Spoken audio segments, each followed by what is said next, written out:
but to be a voice that will shake a nation. Oh God, give us the evangelistic music that will reap the harvest and fill stadiums. God, we're daring to believe for a revolution of sound that will rip open the heavens and shape history.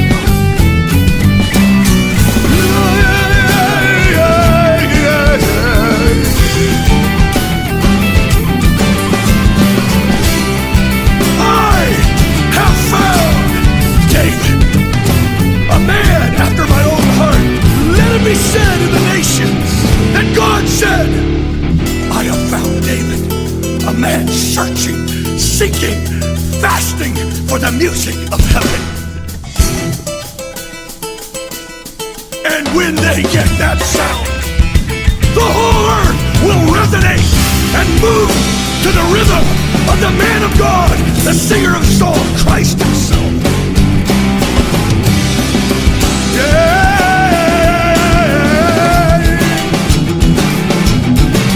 So we call him forth all over the land in the secret places of devotion. Burn in their heart and make them 10 times better. Make them 10 times better than the sounds of the earth. Graça e paz, queridos. Bem-vindo ao Online Experience. É uma honra para nós estarmos aí com vocês, cultuando ao Senhor, juntos, em espírito e em verdade. Eu quero te convidar a ser intenso, a ser intencional nesse dia, a cultuar ao Senhor e não só assistir um culto, mas cultuar ao Senhor aí no seu lar. E eu gostaria de orar junto com você. Senhor, nós bendizemos o seu nome. Nós agradecemos, Senhor, pelo privilégio de nesse dia, Senhor, estarmos cultuando o seu nome. Obrigado, Senhor, porque o sopro de vida não foi tirado de nós. Graças à sua misericórdia, o seu amor, o seu cuidado. Senhor, nós sabemos que tu és soberano, que o Senhor governa todas as coisas. Nós sabemos o quão pequenos somos diante de ti, mas nós somos gratos, Senhor, porque o Senhor nos amou primeiro, porque o Senhor nos chamou para ti. Ah, Senhor, nos encoraja nesse dia, nos enche de temor, nos enche de amor a ti. Senhor, nós queremos cultuar o seu nome, nós queremos te adorar com intensidade, sermos intencionais. Ah, Espírito Santo, venha sobre cada lar, sobre cada família, ministra os corações, que haja cura, que haja libertação, através da sua palavra, através do seu mover. Nós queremos, Senhor, a sua manifestação. Nós queremos ouvir a sua voz, sentir o seu Santo Espírito. Transforma, Senhor, os nossos corações e as nossas mentes, para que possamos, Senhor, de forma intencional te adorar, cultuar, te adorar, bendizer o seu nome, pois tu és santo, tu és digno. Jesus, nós amamos você, amamos quem você é, amamos tudo que o Senhor fez. Ah, Senhor, tu és digno de adoração, tu és digno de louvor, tu és digno da nossa entrega. Oh, Santo, Santo, Santo, Santo, Santo, Santo, Santo, Santo, Santo. Toda a terra diz que tu és santo, Rei da glória, majestade santa. Seja adorado, seja exaltado. Seja, Senhor, tudo em nós, seja tudo em mim. Seja tudo em nós, seja tudo em mim, Senhor. Em nome de Jesus, em nome de Jesus.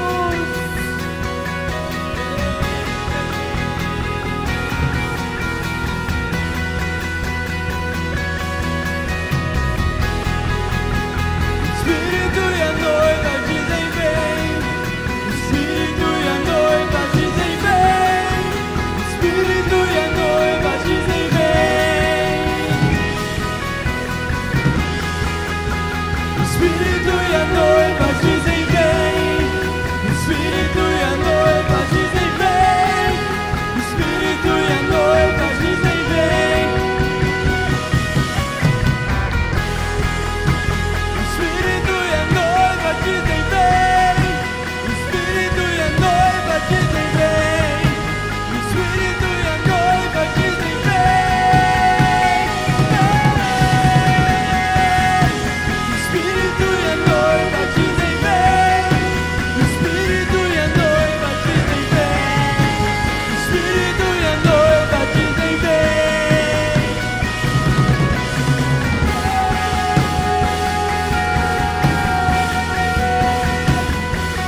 ti, Senhor, aguardamos, ansiosos por ti, Senhor, aguardamos, ansiosos por ti, Senhor Jesus, Jesus, Jesus.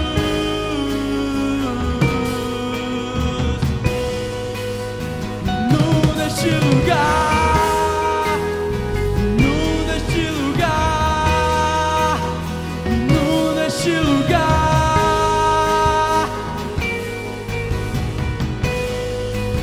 Espírito e a noiva.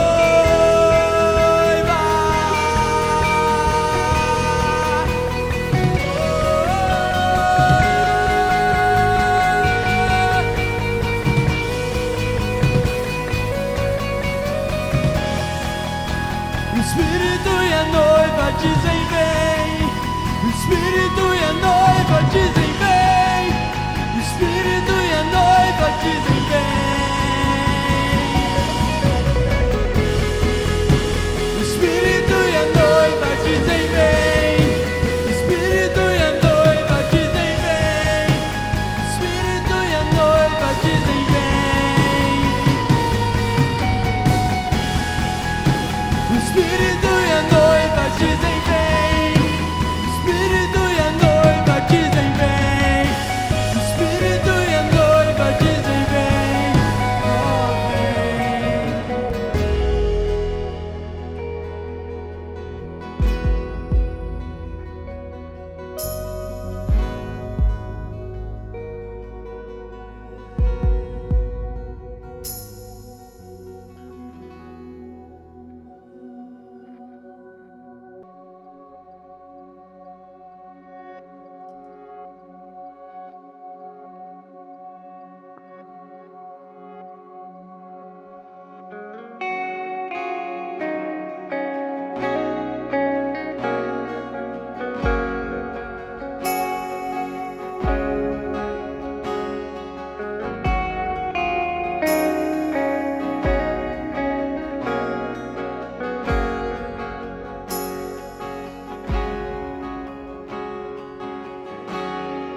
Você é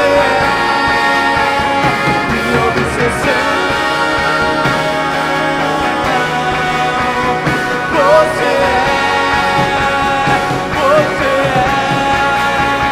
minha obsessão. Você é minha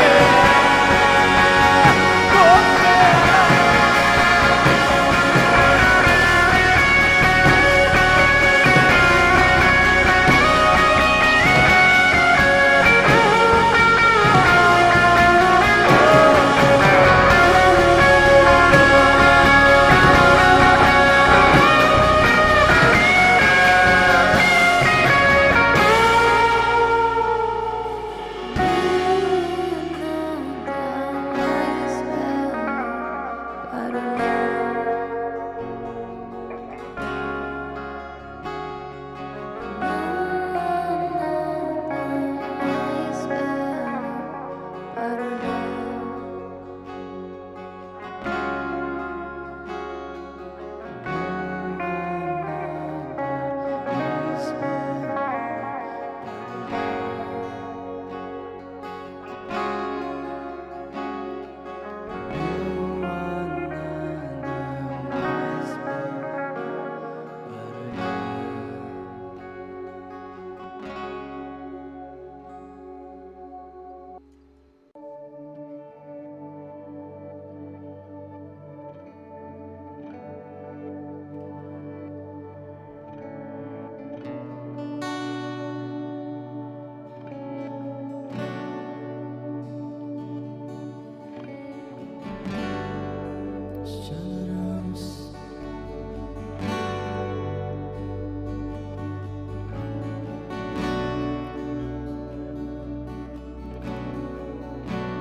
Beleza da tua santidade.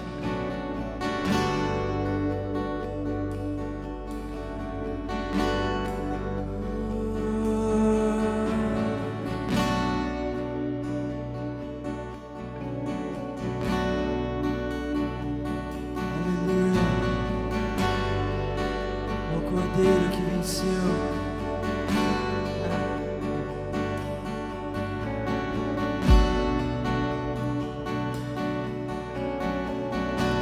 O único que é digno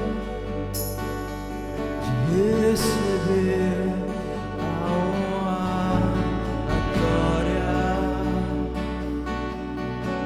a força e o domínio para sempre. É sempre.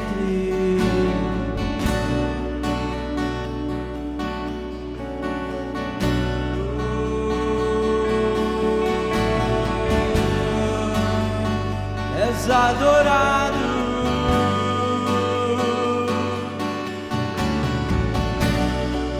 majestoso, glorioso, és adorado, grandioso,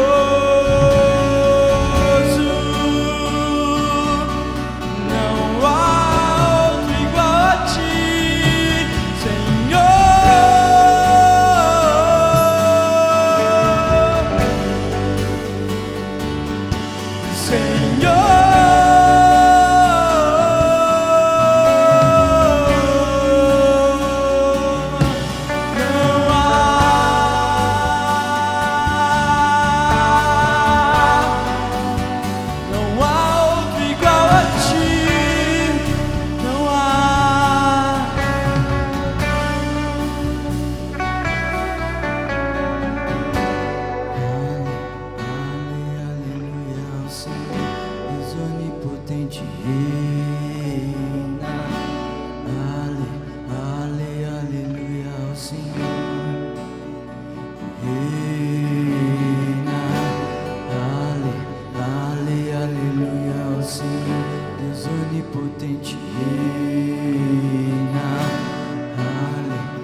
Senhor reina.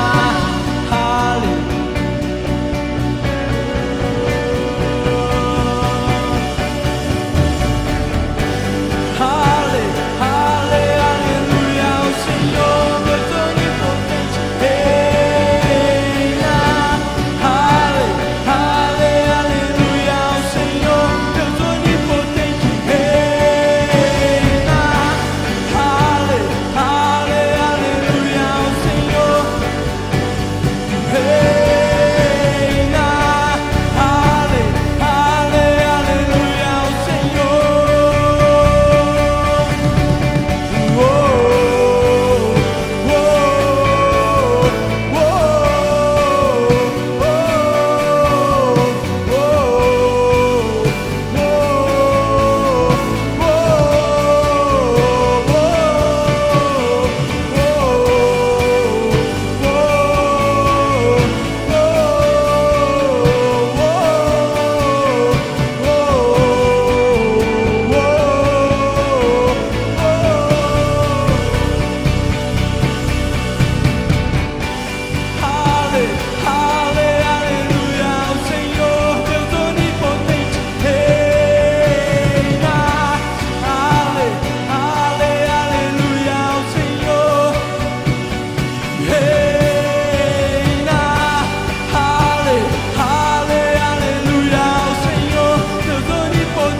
criaturas em volta do teu trono, de onde saem relâmpagos e trovões, tempestades em volta do teu trono.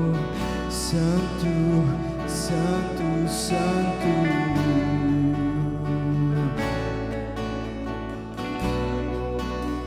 Santo, santo.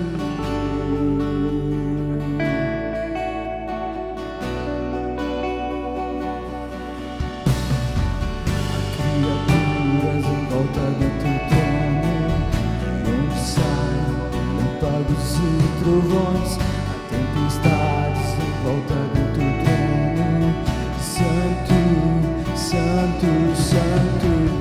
Criaturas em volta do teu trono, de onde saem relâmpagos e trovões, tempestades em volta do teu trono. Santo, santo, santo.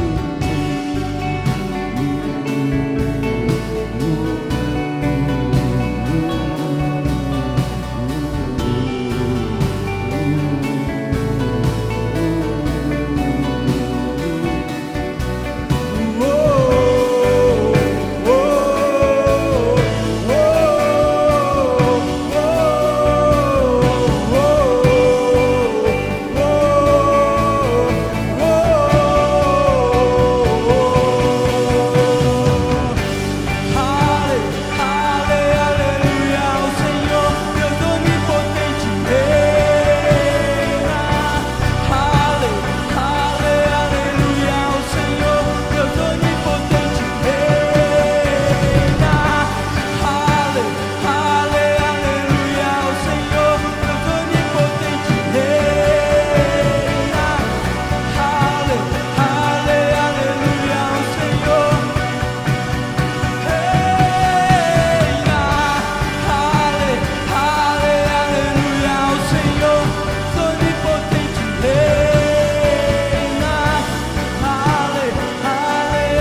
seu templo cantam glória.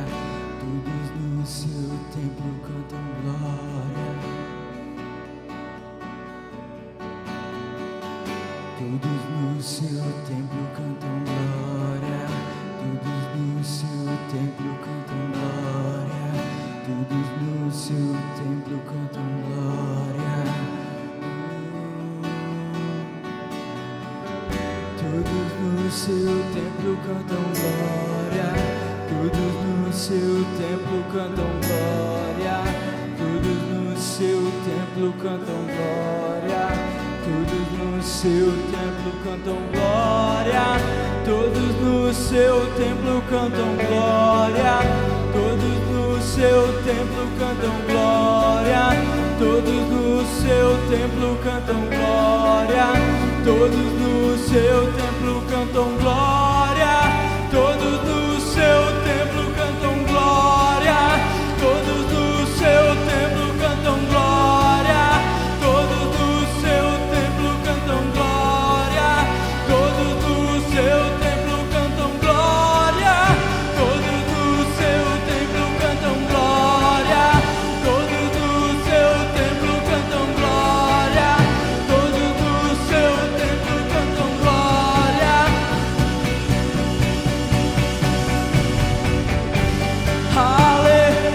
Aleluia ao Senhor, Deus onipotente reina.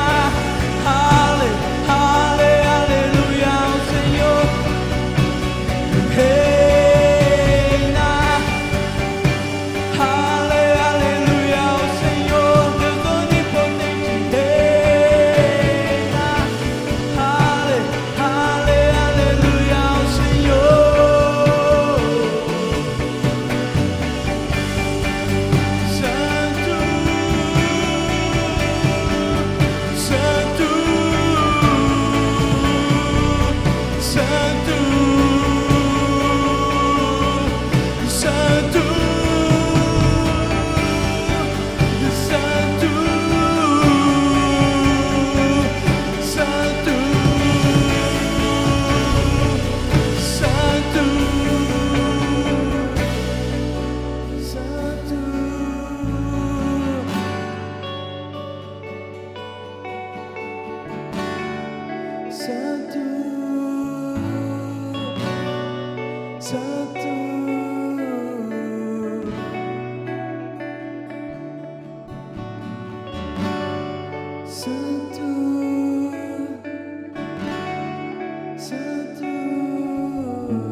Tu és digno, ó Deus.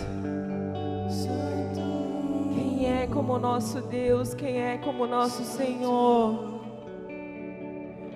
Aquele que pôs limite ao mar. Você, mar, vai só até aqui. Aquele que criou os animais, que sabe até mesmo o dia do nascimento deles, o dia que a corça dará luz.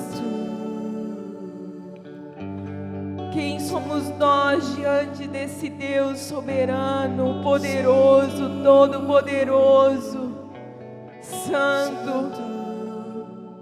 Na nossa pequenez como homens, como podemos definir esse Deus que criou o universo, que mede o mar com seu punho, o Deus cujo pé A terra é o estrado dos seus pés. O Deus que criou um cavalo forte, que não teme a guerra, que espera a trombeta tocar, para que possa avançar sem medo nenhum do que lhe possa acontecer. Esse é o Deus que nós servimos. O que podemos, Senhor, dizer na nossa pequenez como homens, a sua grandeza e a sua soberania. Aquele que sustenta as nuvens nos céus.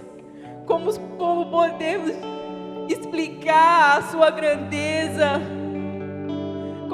Como podemos explicar a chuva que desce dos céus para regar a terra? Será que estávamos lá quando Ele criou todas essas coisas? Senhor, nós reconhecemos a sua grandeza e a sua soberania. Nós reconhecemos, Senhor, quão grande Tu és, quão maravilhoso Tu és, Senhor. A nossa mente jamais entenderia a sua grandeza se não fosse o Seu Santo Espírito para nos ajudar a Te conhecer, Senhor. Nós precisamos de Ti até mesmo para Te conhecer, Senhor.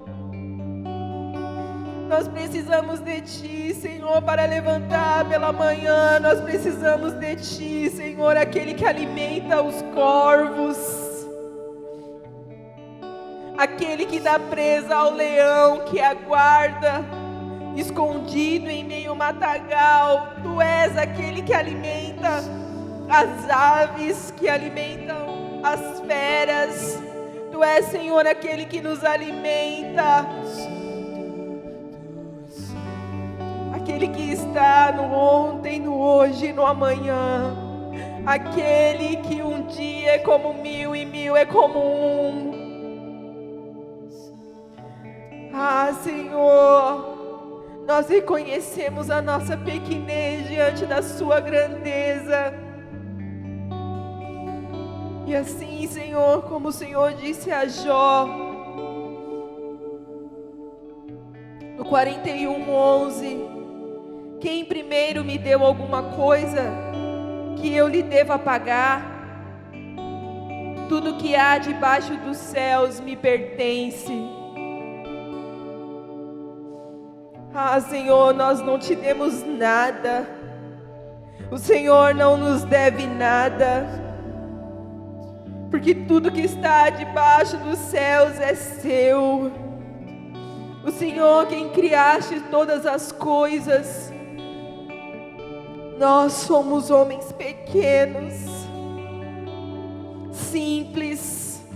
Como podemos responder ao Senhor? Assim como Jó respondeu, Senhor, nós somos indignos. Como podemos responder-te, Senhor? Ponho a mão sobre a minha boca. A única coisa, Senhor, que nós podemos dizer é que Tu és santo. Tu és santo, Tu és todo-poderoso. O Senhor não nos deve nada. O Senhor não nos deve nada, porque tudo que tem debaixo dos céus, acima dos céus, é seu. O Senhor quem criou todas as coisas. Foi Ele quem criou todas as coisas. Tudo que temos nas mãos veio dEle. Ele não nos deve nada, queridos. Ele não nos deve nada. O pão de cada dia Ele nos tem dado. Ele é dono de todas as coisas. Ele sustenta todas as coisas. Ele sustenta os animais no campo. Ele sustenta as aves dos céus. Porque tudo é dele, tudo pertence a Ele. É Ele quem põe alimento no seu armário, quem põe roupa no seu corpo, calçado nos seus pés.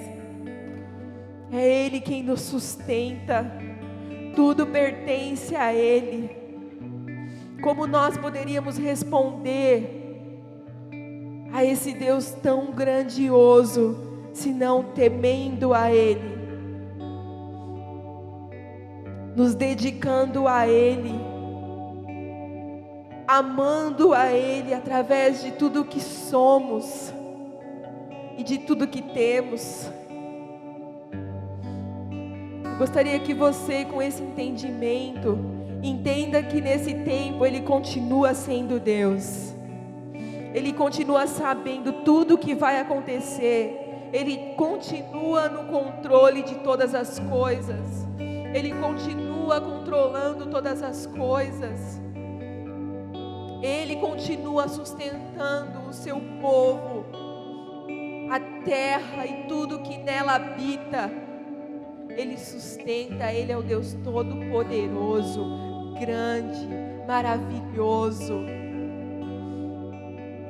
E com esse entendimento, eu quero te convidar a ofertar ao Senhor o que é dele, o que pertence a Ele, porque Ele não nos deve nada. Ele não nos deve nada, somos pequenos diante da sua grandeza, do seu amor, da sua bondade, da sua misericórdia.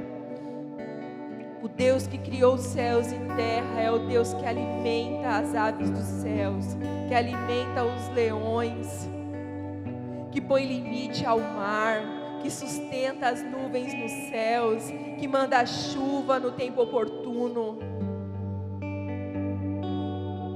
É o Deus forte, é o Deus poderoso. Basta, querido, cada dia o seu mal. Tema tão somente ao Senhor. Eu quero que você seja intencional. Aqui embaixo vai estar a descrição de onde você pode depositar a agência, a forma como você pode ofertar, como você pode dizimar. Mas não, o tempo, as estações não determinam quem Deus é. Ele é e ponto. Ele é Deus e ponto. Ele é soberano e ponto. E nada muda quem Ele é. Ainda que as estações mudem, ainda que venha o verão, que venha a primavera, que venha o inverno, que venha o outono, Ele continua sendo Deus. Ele continua sendo poderoso, grande e santo.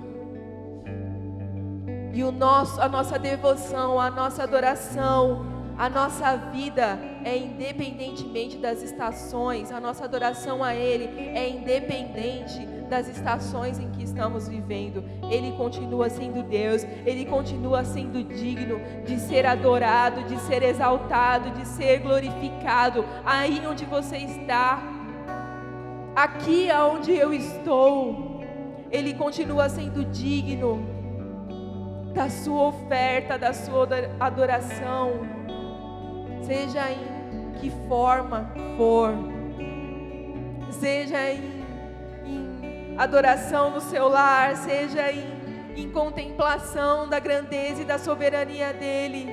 Queridos, as estações não definem o nosso Deus, Ele é Deus. E com esse entendimento eu quero te convidar a ofertar e a dizimar ao Senhor. Ser fiel a Ele quando ninguém está te vendo, mas Ele, o Criador de todas as coisas, contempla os seus. Contempla os seus, contempla aquele que sonda os corações, que conhece a intenção dos corações. Ele contempla você, Ele me contempla dia e noite, dia e noite. Então eu gostaria de te convidar a ofertar ao Senhor, a dizimar ao Senhor, a continuar, mesmo independente das estações, a continuar sendo fiel ao Senhor, fiel ao Criador de todas as coisas.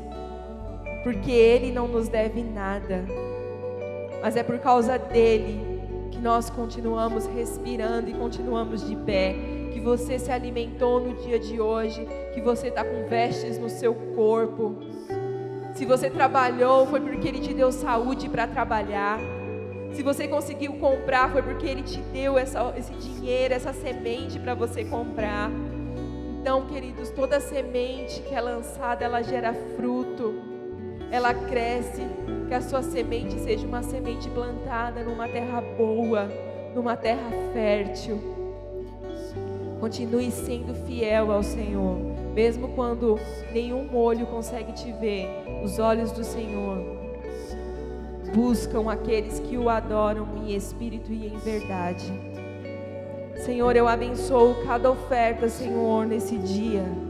Eu abençoo, Senhor, todo dízimo, Senhor, que é entregue a Ti. Mesmo independentemente, Senhor, das dificuldades, das estações que nós estamos passando, seja um inverno, nós sabemos que a vida está dentro de nós, que você é a própria vida. Então, Senhor, eu abençoo cada dizimista, cada ofertante, cada um dos seus filhos, Senhor, que entendem a sua grandeza e temem a Ti, em nome de Jesus. Amém e amém.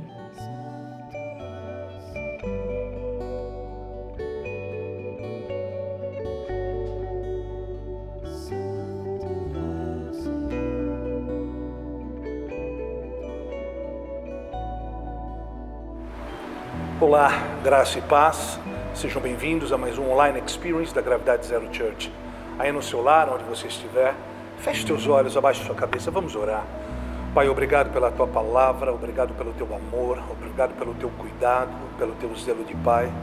Senhor, nesta noite nós queremos trazer a nossa mente cativa à Tua obediência. Senhor, que nesta noite nós possamos beber da água viva, que nós possamos ser purificados por meio da água da Tua palavra. Senhor, que seja sobre mim, sobre nós o Teu Espírito de revelação. Nós amarramos toda a potestade, todo o principado, declaramos céus abertos, declaramos que o nosso coração é boa terra, para que a Tua palavra caindo produza 30, 60 e a 100 por um. Senhor, em nome de Jesus, desafia-nos, Senhor, a subirmos, a elevarmos a nossa estatura, a estatura de Cristo. Muito obrigado, Pai. Nós oramos assim em Teu nome. Amém. Aleluia. Veja, essa mensagem tem como base muito das minhas experiências com o meu pai espiritual, Cristiano Miranda. Esta mensagem é uma compilação de muito daquilo que eu tenho aprendido com ele e eu quero compartilhar com você muitas desse aprendizado. E ele conta uma história onde ele, saindo de uma conferência, junto com muitos pastores, conferencista em si, e ele vai para o hotel, estava cansado, e ele chega no hotel, ele tem um sonho. E o sonho remetia à própria conferência, onde ele levava esse ministro para o carro, e vários pastores chegavam até eles e começavam a tocar esse ministro, e os pastores e esses ministros começavam a se entrelaçar e se tocarem de uma maneira estranha. E ele disse ao Senhor: Pai, estes homens são todos homossexuais? E o Senhor foi categórico e disse: esse não é um espírito de homossexualismo, este é um espírito de sensualidade. Eu intitulei essa mensagem como Sensualidade Gospel. Se nós formos ver exatamente o que significa a palavra sensualidade, são expressões e gestos que uma pessoa faz para atrair atenção para si mesmo. Mais do que remeter ao sexo, a sensualidade a priori trata de atrair atenção para si. E por que aquele espírito envolvia aqueles ministros, aqueles homens de Deus? Porque muitos dos ministros desta nação estão enlaçados por este espírito. Muitos ministros hoje não estão preocupados em levar as pessoas a Cristo, mas estão preocupados em atrair pessoas para si mesmos. Esta é a verdade, esta é a tônica. Suas palavras, suas ações, suas mensagens, sua postura, suas postagens nas plataformas digitais, tudo aponta para si. É muito estranho isso. travestidos de palavras, de intelectualismo, de uma bela retórica, de um bom evangeliquez, tem como finalidade e motivação atrair pessoas para si. Hoje é muito comum homens e mulheres, influencers, blogueiros, homens que se tornaram verdadeiras estrelas gospel. É muito comum hoje serem patrocinados, são como atletas no mundo gospel. Em alguns casos pode até ser tolerável, plausível, mas na maioria esmagadora dos casos o que vemos é uma motivação errada e um espírito de sensualidade. Infelizmente hoje, num mundo globalizado e digital, tudo é potencializado. Pessoas que arrebanham centenas de milhares de neófitos, de nécios, pessoas que são imaturas, jovens, que estão hoje tendo estes sedutores estabelecidos num patamar como gurus. O que vemos hoje, infelizmente, é um número sem fim de jovens que, seduzidos, acabam ignorando suas fontes e a médio prazo se tornam independentes e debaixo de uma aura de normalidade têm uma vida justificada e endossada fora da igreja. Hoje mais do que nunca, para a igreja nacional, falta a consciência de que nós não temos discernimento de corpo e também não temos discernimento de espírito. 1 Coríntios 11, 29 a 30, nos revela porque muitos estão fracos e doentes, porque muitos morrem, ou em outras traduções, porque muitos ainda dormem porque não discernem o corpo. Está escrito assim: porque o que come e bebe indignamente, come e bebe para sua própria condenação, não discernindo o corpo do Senhor. Por causa disto, há entre vós muitos que estão fracos e doentes e que dormem. Isso é muito sério, isso é muito grave. Mais do que entender o que é a ceia nesta passagem, que é um ato de celebração para lembrar da morte daquele que nos deu vida e nos fez um só. O importante aqui é discernir qual é o meu papel, qual é a minha função no corpo. Ser igreja, obviamente, não é mero ajuntamento. Ajuntamento faz parte, é importante, é necessário. Em tempos de pandemia nós temos visto o quanto é necessário, apesar do significado hoje ter um outro peso, mas existe uma aliança. É importante eu saber qual é a minha função no corpo. Existe uma aliança, uma nova aliança, não a velha que era apenas figura, mas a questão é real, é séria. Discernir o meu papel no corpo, o que eu significo para você e você para mim. Posto isto, muitos estão fracos e doentes e até morrem porque não discernem o corpo. Também não discernimos o espírito que está por detrás desta mensagem. Se a palavra me agrada, se a palavra é palatável, se não me confronta, se a palavra massageia a minha alma, se ela parece fazer sentido para o meu intelecto, para a minha mente, então ok, eu aprovo. A palavra não tem que fazer sentido para a minha mente. Ela tem que produzir transformação no homem interior. Não tem outra situação. Ou a palavra imparte Cristo, ou ela é mera transferência de conhecimento e de informação. A palavra não tem que agradar o meu intelecto, não tem que fazer sentido para o meu intelecto. Ela tem que impartir Cristo. Impartir Cristo. Do contrário, é mera transferência de conhecimento, intelecto. A Bíblia nos fala no livro de Gênesis que o homem e a mulher se alimentam de uma árvore, a árvore do conhecimento do bem e do mal. Ou seja, a árvore tinha um fruto que em si produzia as duas coisas.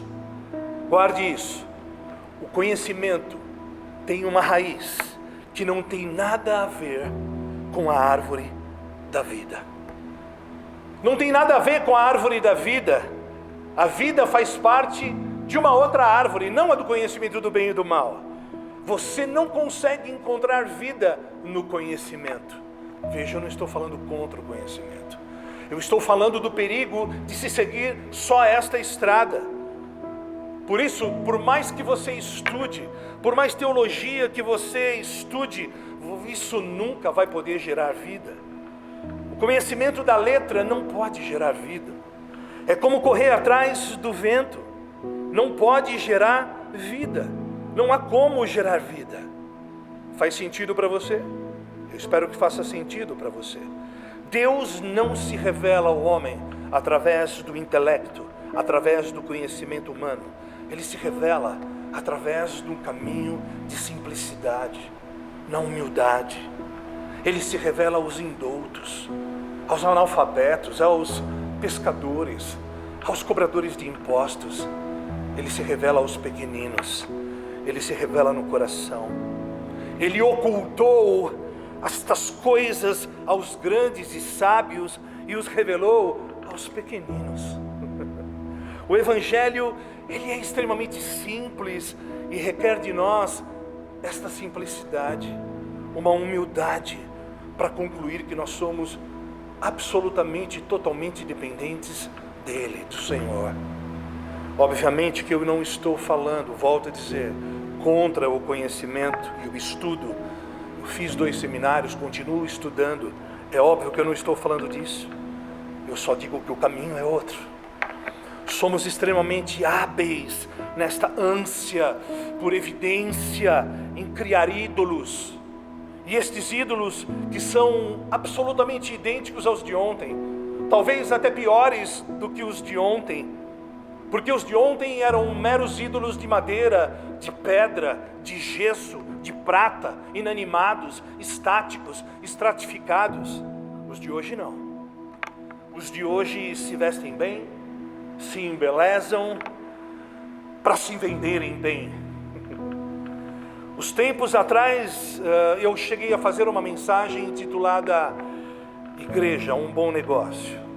Mas hoje eu penso que Deus está ampliando aquela visão de outrora e trazendo ainda mais peso e responsabilidade sobre mim e você. Hoje o negócio continua fabuloso, continua muito rentável. Os ídolos de hoje custam muito pouco e ganham muito. Hoje um ídolo sai barato. Em tempos digitais, a venda é potencializada. Basta você ter um celular, uma câmera, basta você ter alguém para estar com você, pronto, está iniciado um bom negócio. Ontem se pegava uma pedra, se fazia ali alguns contornos e se dizia que aquilo era precioso. Então a gente imantava aquilo de espiritualidade e colocava ali poder. Para os crédulos, aquilo estava imantado com poder. Aqueles ídolos carregavam o poder de um imantamento espiritual que se dizia que tinha, e todo mundo dormia naquele barulho, comia aquela mentira. Hoje não. Hoje é mais elaborado, mas não é diferente, é até mais fácil. Ontem você tinha que deixar a pedra ou a madeira com um bom verniz, ele colocar ali uma tarjeta com o valor e o tamanho que a superstição diz que custa. Hoje não. Hoje os ídolos estão muito mais apresentáveis. Hoje os ídolos são muito mais sedutores. Eles falam, eles dançam, eles cantam. Tem stand-up, tem de tudo. Paulo teve um problema imenso com o sindicato de fabricantes de ídolos.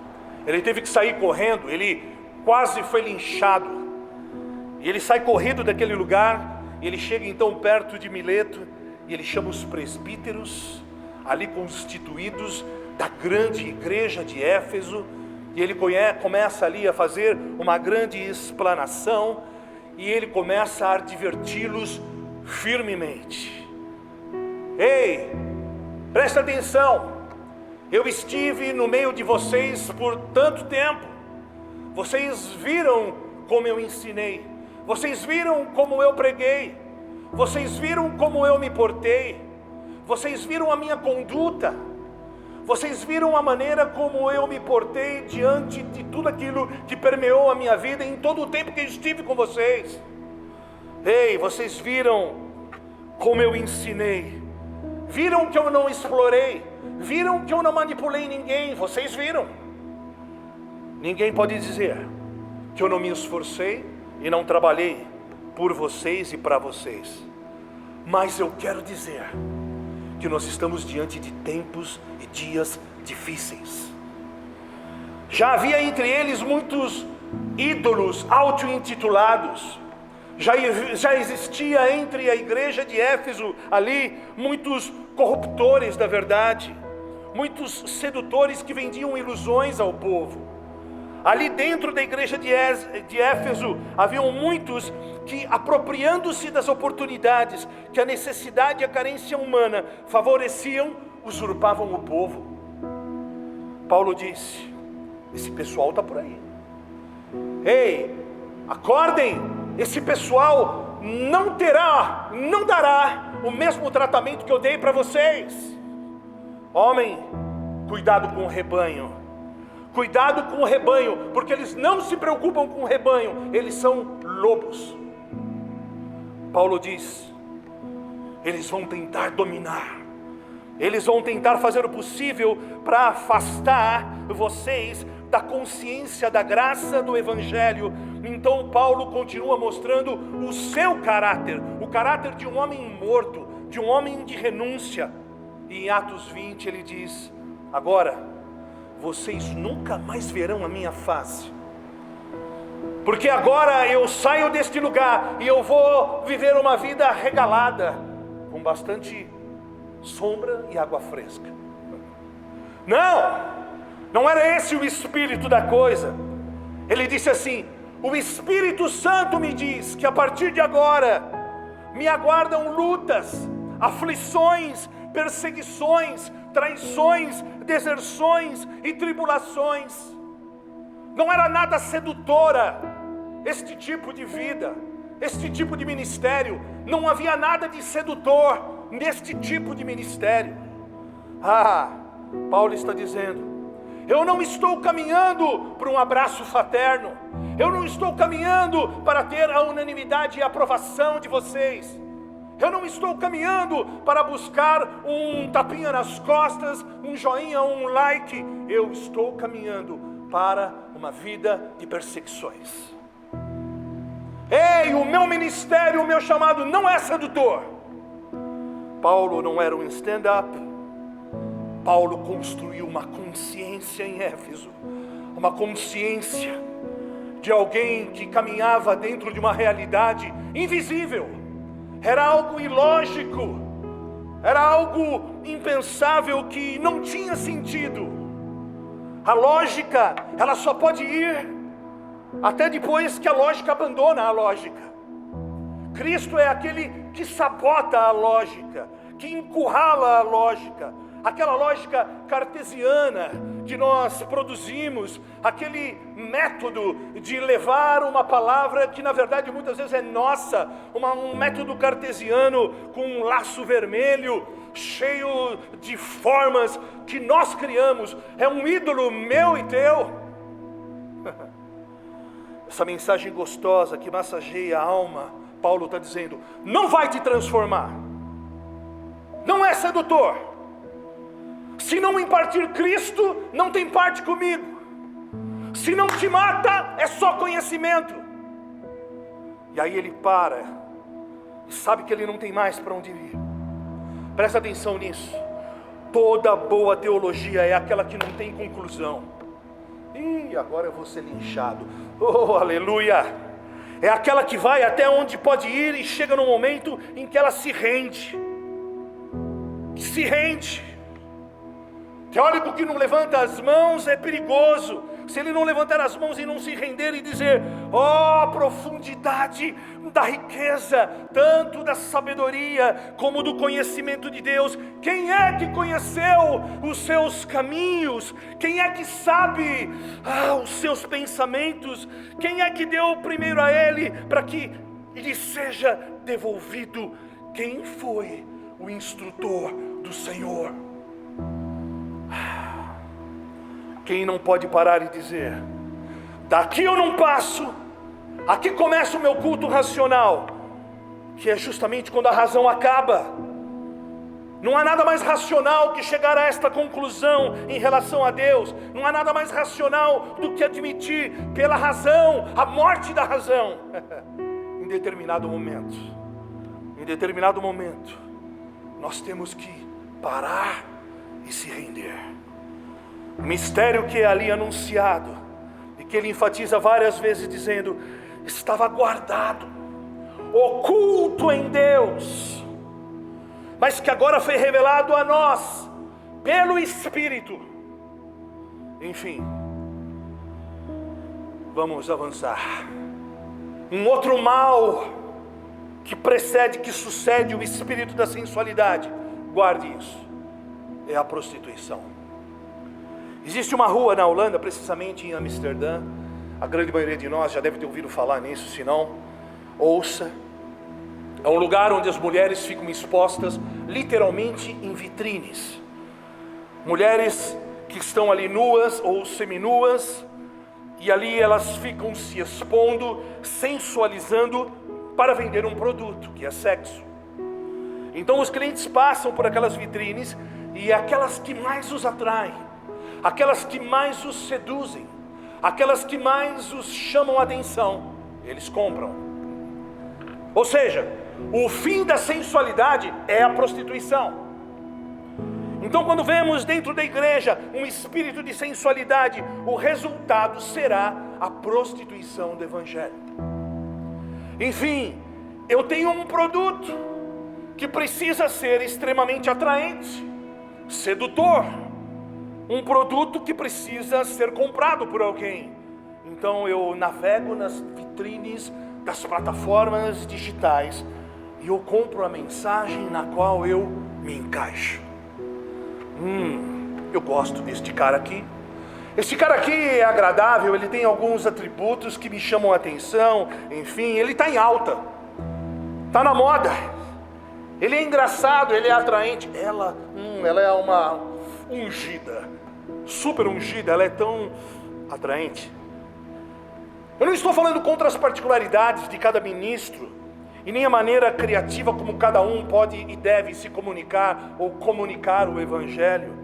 Pelo contrário, a beleza do corpo é justamente essa, a sua pluralidade, a sua diferença. É o fato, a beleza está no fato de nós nos completarmos nesta multiforme. A maneira como nós nos completamos sendo tão diferentes, a fim de glorificar o cabeça. Não é disso que Deus está falando. Deus está falando de uma igreja, de uma geração que não discerne o Espírito por trás da mensagem.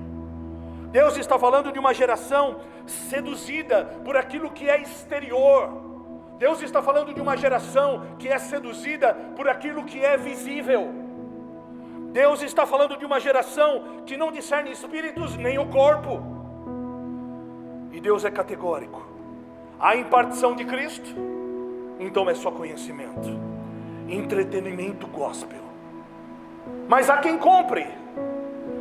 Tem impartição de Cristo? Não? Então é só mais um ídolo. Talvez seja uma boa palavra, com grande retórica, e de verdade, talvez seja uma boa palavra, mas é aquilo que Deus está falando hoje na terra? Talvez seja uma palavra com muito sentido, mas tem a ver com aquilo que Deus está edificando na terra? Será que está endireitando as veredas e aplainando os montes a fim de preparar a volta daquele que virá? Será que esta palavra ou esta mensagem e o que está por detrás dela está elevando a estatura dos homens à estatura de Cristo? Será que está alinhada à arquitetura original?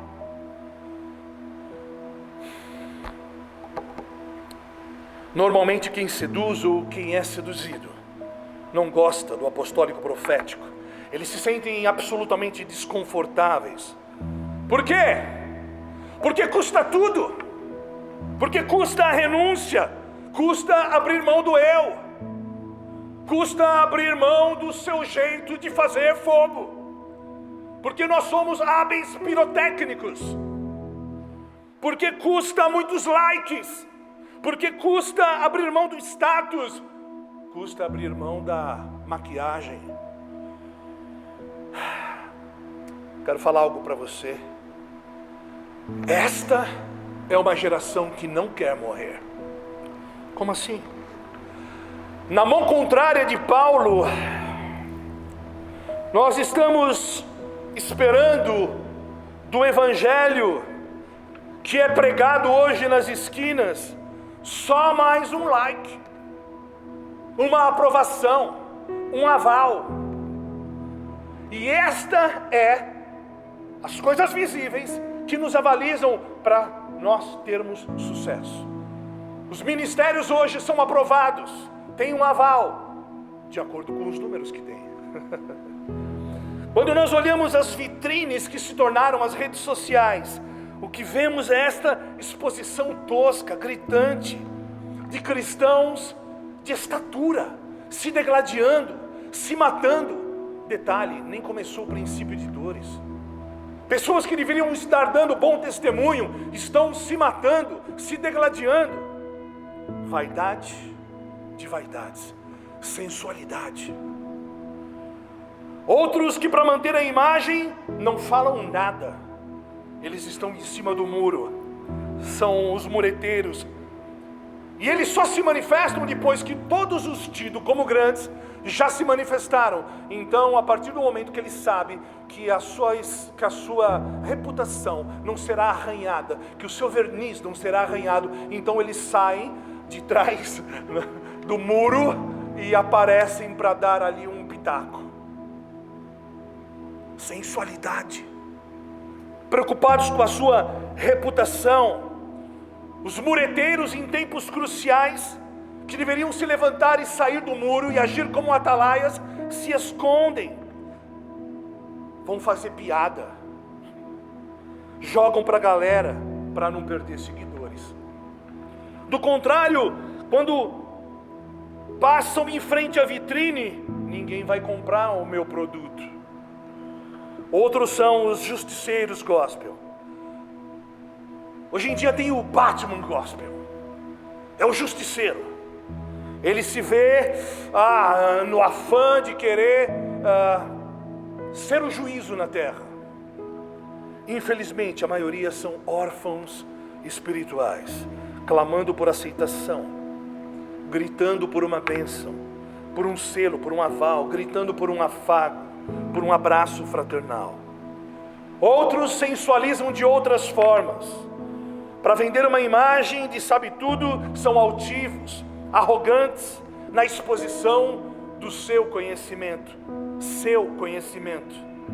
É a arrogância teológica que sempre esteve perigosamente no limiar da apostasia. E os neófitos e nécios, embalados pela beleza dessa retórica, por essa aparência quase que papal, catedrática, acadêmica, pelo conhecimento acumulado, se deixam seduzir. Estão todos na vitrine. Mas como é o casamento destes homens? Como é a vida no escuro? Como é a vida no secreto? Como é ele dentro de casa? Ele é obediente? Ele se submete a alguém?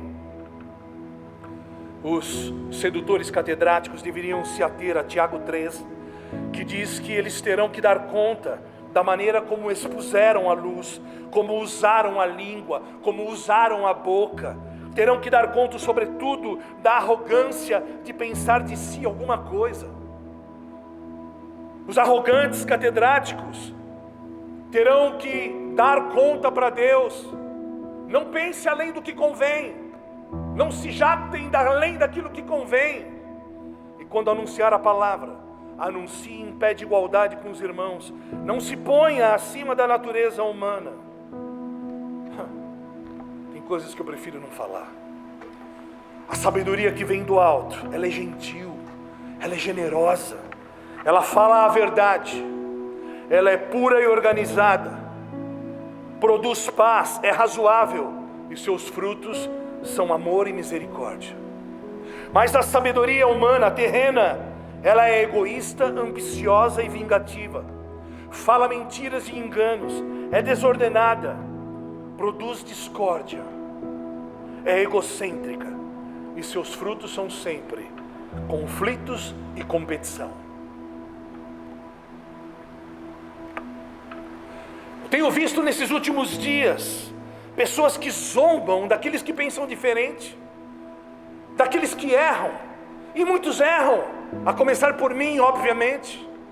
Todos erram, pastores que erram, que erraram na exposição das Escrituras, pessoas que se levantam para zombar, pessoas que pensam diferente, que têm ênfase de repente no ministério de libertação, o que é absurdo para muitos.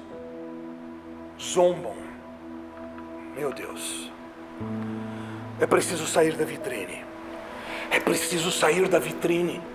Há muitos lobistas espirituais por aí, muitos alpinistas sociais, gospel, muita sensualidade, muitas pessoas que estão ali fazendo apenas um collab. Quero dizer para você que para experimentar o poder da ressurreição tem que morrer. Não há outra forma. Mas quem quer morrer? Esta geração não quer morrer. Eles querem aparecer, eles querem conhecer, mas sem que lhes custe. Meu irmão, os profetas, eles vivem de perseguição, eles progridem na tempestade, eles experimentam morte todos os dias, para experimentar todos os dias um espírito de ressurreição. Mas esses sensuais, infelizmente, estão ajudando a produzir uma geração que não quer morrer. Nunca manifestarão Cristo de dentro para fora. Podem conhecer Cristo, mas Cristo está fora e não dentro. É o Cristo conhecido, não é o Cristo expressado, não é o Cristo revelado, não é o Cristo vivido. Numa geração que continua comendo da árvore do conhecimento do bem e do mal. Eu quero apenas conhecer, eu só quero curtir, eu só quero fazer parte desta turma gospel, desta patota gospel. Veja, eu tenho um negócio aqui a manter, eu tenho o meu nome, eu levantei agora os meus seguidores. Veja, eu tenho uma imagem. Não me interessa este negócio de morrer. Os profetas não. Os profetas são banidos. Os profetas são exilados. Os profetas se afogam. Os profetas sofrem naufrágio. Eles pedem misericórdia. Eles pedem até a morte. Mas esse Deus ídolo, fabricado nos quintais do mundo gospel, eles querem unanimidade, aplauso, tapinha nas costas, fazer parte desta collab. Cristo nunca foi unânime. Ele nunca foi unanimidade, porque nunca buscou unanimidade. Guarde isso. Verdades unânimes são mentiras canonizadas. Verdades unânimes são mentiras canonizadas.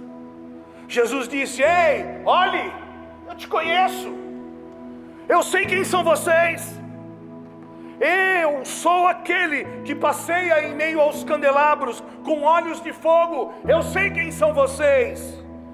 Eu não me impressiono com isto. Eu não me impressiono com este fogo que vocês fizeram no quintal. Eu tenho olhos de fogo e estas vitrines não me impressionam nem um pouco. Jesus aqui não está, obviamente, falando de Diana dos Efésios. Ele aqui está falando da igreja dele. Ele está falando de mim e de você. Eu vou repetir, ele não está falando da nossa igreja, é a igreja dele. Nós precisamos parar de agir como se Jesus fosse crente. Jesus não é crente, Deus não é crente, porque crente é fácil de enganar, crente é fácil de manipular, crente é fácil de seduzir. Deus não é crente, Deus é Deus. Muitos são homens de Deus, a maioria são homens de Deus, mas estão seduzindo e sendo seduzidos. E é fácil de identificar essa movimentação, porque o intuito é sempre atrair atenção para si e não para Cristo. Enfim, abra sua Bíblia comigo no livro de Colossenses, capítulo 1, dos versos 15 a 18. Colossenses 1, 15 a 18. Está escrito assim: Ele é a imagem do Deus invisível, o primogênito de toda a criação, pois nele foram criadas todas as coisas nos céus e na terra, as visíveis e as invisíveis, sejam tronos ou soberanias, poderes ou autoridades, todas as coisas foram criadas por ele e para ele. Ele é antes de todas as coisas e nele tudo subsiste. Ele é a cabeça do corpo, que é a igreja, o princípio e o primogênito dentre os mortos, para que em tudo ele tenha a preeminência, a supremacia. Quem é ele? A imagem do Deus invisível. A imagem do Deus invisível. E nós hoje precisamos entender sob qual perspectiva nós temos conduzido a nossa vida e temos conduzido aqueles que nós conduzimos. Sob qual perspectiva nós olhamos para a vida, a visível ou a invisível? Qual é a realidade que nos governa, a visível ou a invisível? Precisamos entender que Deus é invisível, mas Ele se tornou, ou se permitiu, tornar visível na pessoa do Filho. Não há outra forma. Ou seja, a maneira de Deus ser visto não é a partir de mim, é a partir do Filho. Este é o ponto para nós hoje. Deus só pode ser visto na minha vida a partir do Filho em mim. Deus, sem o Filho em mim, tudo o que eu falar não terá vida, não terá sentido, não será impartição de vida, será apenas transferência de conhecimento, informação. Eu posso até falar que conheço a Deus, mas só quando a natureza do Filho passa a habitar em mim é que se torna visível. O Deus invisível só pode se manifestar em mim e através de mim quando o Filho habita em mim, e então Ele se manifesta de maneira visível. Porque Deus é invisível, mas o Cristo em mim se torna a manifestação do Deus invisível. O problema é que esta geração, onde a sensualidade impera, tem como padrão de medida para a vida aquilo que é externo, não aquilo que é interno. O padrão para a vida é aquilo que é visível, não aquilo que é invisível. Nosso conjunto de valores nos faz funcionar através de uma realidade visível e não invisível. Nós julgamos tudo e todos através de atributos visíveis, externos. Veja, Paulo nunca compartilhou nas suas cartas da sua experiência brutal ali no caminho para Damasco. Foi Lucas que relata isso lá em Atos, no capítulo 9. Porque Paulo tinha a consciência de que aquilo que ele viveu era uma experiência sobrenatural, brutal, interior e invisível. Gálatas capítulo 1, dos versos 15 a 16, está escrito: mas Deus me separou desde o ventre materno e me chamou por sua graça, quando lhe agradou revelar o seu Filho em mim, para que eu o anunciasse entre os gentios, e não consultei pessoa alguma. Veja, Paulo relata que teve a revelação do Cristo em mim. Não foi a mim ou para mim, foi em mim. É muito diferente, porque toda experiência externa é frágil, é fugaz, se esvanece, ao mesmo tempo que é poderosa, gostosa, sensitiva, sensorial, ela é também extremamente frustrante. Presta atenção no que eu vou te falar. Cristianismo não é um processo para domar ou catequizar o homem natural. Cristianismo é um processo para matá-lo. Cristianismo não é um processo para domar ou catequizar o homem interior. Não, cristianismo é um processo para matá-lo. Isso não é nada sedutor. Esse tipo de informação não se encontram nas vitrines. Nós carregamos durante muito tempo Adão. E quando nós conhecemos Cristo, nós precisamos matar Adão, enterrar Adão, a fim de manifestar o Cristo que está encapsulado em nós. Vamos olhar um pouco para a história de Noé, que ilustra bem aquilo que Deus quer dizer. Deus chega para Noé e diz assim: Noé, vai chover. E Noé diz: o quê? O que é isso? Noé, você vai entender depois. Olha, vamos construir um barco. Um barco? Sim, um barco. Noé, nós vamos construir um barco. E veja, não é um barco qualquer. É um barco razoável. Ok? Vamos fazer um barco, Senhor. Vamos fazer aquilo que o Senhor está pedindo, está mandando. E quanto tempo isso passa? Quanto tempo isso demora? Quanto tempo isso custa? 120 anos. Uau!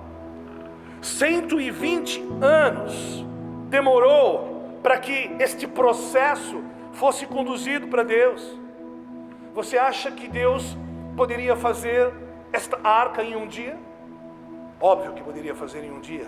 Era só ele dar uma ordem aos anjos carpinteiros, aqueles anjos poderosos carpinteiros: vamos lá, vamos construir esse barco em meia hora. Pronto, estava feito. Óbvio, Deus é poderoso. Mas qual era o interesse de Deus? O barco? Não era o barco. O interesse de Deus não era construir um barco. O interesse de Deus era construir Noé. Deus precisava de um homem obediente e constante, firme, por 120 anos, construindo algo que ele nem sabia para que serviria. Deus precisava de um homem absolutamente obediente e constante, 120 anos, fazendo um barco, sem saber para quê. Detalhe, em meio a críticas, a perseguições, sua reputação sendo destruída, ele não tinha nada visível, nunca havia chovido. Como um barco, Noé, você está louco? Um barco. Ele vivia uma realidade invisível. Isso não seduziu os amigos, pelo contrário. Você já parou para pensar nessa história? Que loucura! 120 anos, firme e constante, obedecendo a Deus, sendo chamado de louco todos os dias, construindo algo que ele sequer imaginava para que serviria. O que é isso? Ele se movia numa realidade invisível. Noé, você vai gastar a vida com isso? Deus mandou. Noé, já se passaram 90 anos. Você está gastando a sua vida e a vida dos seus. Quando você vai parar com essa loucura? Eu tenho uma palavra. Noé, o que é isso? Noé, é um barco, Noé. O que você está fazendo? O que Deus estava fazendo? Deus não estava construindo um barco. Deus estava construindo e formando um homem, Noé. Nós estamos hoje vivendo um tipo de dias de Noé na terra. Estamos confinados dentro de uma pseudo-arca, sendo preparados e moldados todos os dias para uma realidade vindoura que está à porta. Deus está construindo homens cuja realidade invisível revele e manifeste a imagem do Deus invisível, Cristo. Deus agora mesmo está construindo homens que sejam portadores do Deus invisível, Cristo, para tirar do engano esta geração seduzida e sedutora, uma geração órfã. Davi foi formado no invisível. Davi foi formado na quietude do campo. Davi foi formado em uma realidade invisível. Mas o problema desta geração hoje é que nós não queremos sair da vitrine. Nós somos seduzidos, apetecidos pelas coisas visíveis, pelas coisas táteis, por aquilo que tem um aval do homem. Qual é a sua realidade? A visível ou a invisível? Até quando nós seremos seduzidos pelas coisas visíveis? Até quando seremos seduzidos por aquilo que o mundo pode nos dar? Cristo em nós, de dentro para fora. Até quando seremos seduzidos por aquilo que o mundo nos oferece? Olha só o que está escrito em 2 Coríntios 4, dos versos 16 a 18. Por isso não desfalecemos, mas ainda que o nosso homem exterior se corrompa, o interior, contudo, se renova de dia em dia. Porque a nossa leve e momentânea tribulação produz para nós um peso eterno de glória muito excelente. Não atentando nós nas coisas que se veem, mas nas coisas que não se veem. Porque as que se veem são temporais, e as que não se veem são eternas. Eu quero hoje, em nome de Jesus, que você pare de olhar para as coisas visíveis e entenda o que está acontecendo hoje na terra. Será que eu e você temos nos movido entendendo propósito, tempo e modo? Será que nós temos nos movido ouvindo a Deus ou ouvindo a homens que apetecem o nosso paladar, a nossa fome interior? Não a fome do espírito, mas sarcós, a carne. Será que nós estamos sendo seduzidos pelas vitrines da vida? Será que nós estamos correndo atrás do vento, correndo atrás de likes, trabalhando que nem loucos? E óbvio que você tem que trabalhar, nós temos que trabalhar, mas correndo atrás de coisas, de riquezas, que a traça e a ferrugem consomem, ou nós estamos construindo coisas invisíveis para manifestar um Deus invisível? Será que nestes dias de Noé, nestes dias difíceis, nesta terra sem forma e vazia, nós temos manifestado um Deus invisível, o Cristo em nós? Ou será que nós temos buscado apenas conhecimento humano, inchando em conhecimento humano, sem que Cristo possa se revelar e se expressar em nós? Será que nós temos sido sedutores? Mais do que seduzidos, será que nós somos os sedutores? Eu quero que você faça um inventário aí na sua casa, junto comigo. O que é que nós temos produzido nestes dias? O que é que nós temos feito com aquilo que já nos foi depositado em nosso espírito? Quantos destes jovens estão hoje desigrejados, estão hoje vivendo uma vida libertina, porque líderes que têm expressão estão empoderando estas pessoas para viverem uma vida longe dos preceitos, dos estatutos, da verdade de Deus. Eu quero que você feche os olhos aonde você está. Eu quero orar junto com você. Pai, eu quero me arrepender como pastor desta nação. Senhor, eu creio que estes são dias de arrependimento. Eu quero me arrepender por toda a obra que nós temos produzido, que é obra humana, que é obra da carne. Tudo aquilo que temos produzido na força do braço, que não tem nada a ver com aquilo que o Senhor está edificando na terra. Tudo aquilo que temos edificado sem temor. Senhor, nos perdoe pelas estruturas faraônicas que temos levantado na terra, que são verdadeiras Babéis para tocar o céu. Ao invés de querermos tocar o seu coração, não conseguimos sequer tocar o coração uns dos outros. Senhor, tocamos a alma, tocamos a psique. Senhor, fazemos apenas afagos uns nos outros, quando deveríamos nos corrigir em amor, quando deveríamos amar-nos uns aos outros, cuidarmos uns dos outros. Senhor, e quando temos, Senhor, a chance de cuidarmos uns dos outros, o que fazemos é lançar juízo uns sobre os outros. Senhor, nós não queremos ser homens que estão na vitrine. Nós não queremos que o Evangelho esteja numa vitrine para ser comprado por estes que têm sede e fome da alma, não do Espírito. Senhor, em nome de Jesus, nos encha de temor nestes dias. Senhor, para que tudo aquilo que carregamos possa, na verdade, impartir Cristo, possa ser uma impartição de Cristo, que nós possamos, Senhor, não apenas adquirir conhecimento humano, Senhor, a fim de incharmos, a fim de levantarmos o nosso ego, Senhor, não, nós queremos, meu Pai, diminuir, nós queremos, meu Pai, que o Senhor cresça em nós. Pai, em nome de Jesus, ajuda-nos nesse tempo a morrer, a renunciar, a entregar a nossa vida. Em nome de Jesus, Senhor, eu te peço que cada homem e mulher, aí onde estiverem, nos seus lares, no seu trabalho, nos lugares onde essa palavra chegar, que nós possamos nos arrepender de tudo aquilo que temos produzido, ou de tudo aquilo que temos nos alimentado, que não tem a ver com aquilo que o Senhor está fazendo na terra.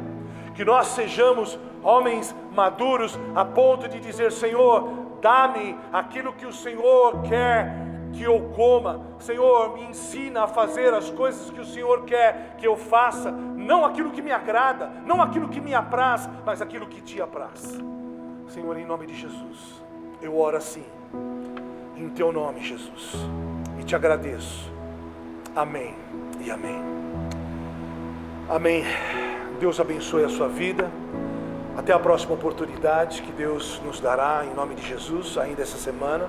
Essa semana nós temos a terça-feira, o Pray and Destroy. Eu te espero lá. Um beijo no seu coração. Até lá.